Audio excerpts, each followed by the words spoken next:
हे दुल्हन हमें एक गिलास पानी दे तू पिए। माथा जिन गरम करा दुआरे नलका लाग बा जाके शुरू गला। अरे हम नल का पानी पिए, फ्रिज बिस्लरी फिल्टर का पानी चाहे। जा तू गढ़ाई पानी पिए लिया तो हर मुंह बाटे आई हो बिस्लरी फिल्टर पिए। हम जानवर है, हम गढ़ा पानी पिए। जानवर से ना बढ़ के हो बढ़ के। हे अम्मा देखा था जब तो बुढ़ाऊ तीन महीने पहने हो तू अम्मा जब बियाहे का रहो कई महीने पहने रहो का के बताई हम तो बियाहे को ऐसे ही आए रहे। हे अम्मा का सोचा था कहां झटा झट बताऊ तू का बताई दुल्हन हमार बियाह लड़कपन में भरा है। अरे अम्मा हम ही रह गए तुह छिपावे बिना सीधा सीधा कहे ना साफ साफ बताए दे तू ससुर जी तुह भगा के लेके आए रहे हैं।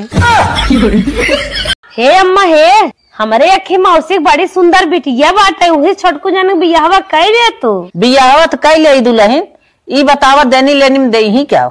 हे अम्मा जितना तू ले ना आई हो ना उससे ज्यादा दे है। अच्छा दुल्हन शादी बड़ी निक बा बतावा कब कब दे ही। अरे हे अम्मा सुना चाकू दे है छिलनी दे है समोसा साचा दे है गुझिया साचा दे है चिमटा फुकनी फिरीन दे है अम्मा हो किचन सामान जितना सामान ननका होते है अम्मा सब कुछ दे है। यहाँ तक तुम्हें कपड़ा धोए बरस दे है तुम्हें छिलनी बरस दे है आखिर तोहरे काटर दे माथे बिंदी दे ओठे लाली दे नेल पॉलिश दे है अम्मा अम्मा बहुत कुछ दे है सदिये कह ले तरे तने औकात बा हमार ले जाइला और कितनी औकात बा तोहार।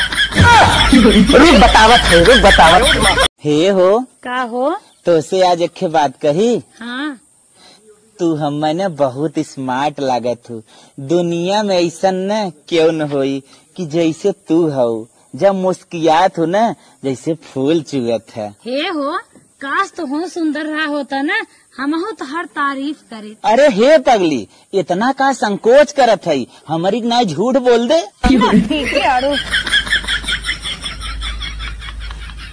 रउआ चाहे जे कहली बाकी राउर बहिन नु एक नंबर के ना चंडाली ना सियारिन हई। तो तोरो बहिन माने तोरो भाई ना एक नंबर के चंडाल और सियार बा। हम तो रउआ बहिन के कहनी हा तो रउआ हमारा भाई के काहे कहनी हमरा बहिन के कही। तोरा चलते का हम अपना साली से रिश्ता तोड़नी। मम्मी जी हमरा नैहर जाए के बा तो भाभी खाती या मम्मी खाती साड़ी चाहिए तो पैसा दी ना कि जाके खरीद के लिए आई। तो हमें का करे के बा जा हमरा सिरहानी 2000 रुपया धइल बा जाके 1000 के साड़ी दुगो ले आवा। मम्मी जी 1000 के साड़ी तो हमरा यहाँ दाई के दियाला कम से कम 2-2000 के साड़ी खरीदेला पैसा दी। हैं रुको एक सेकंड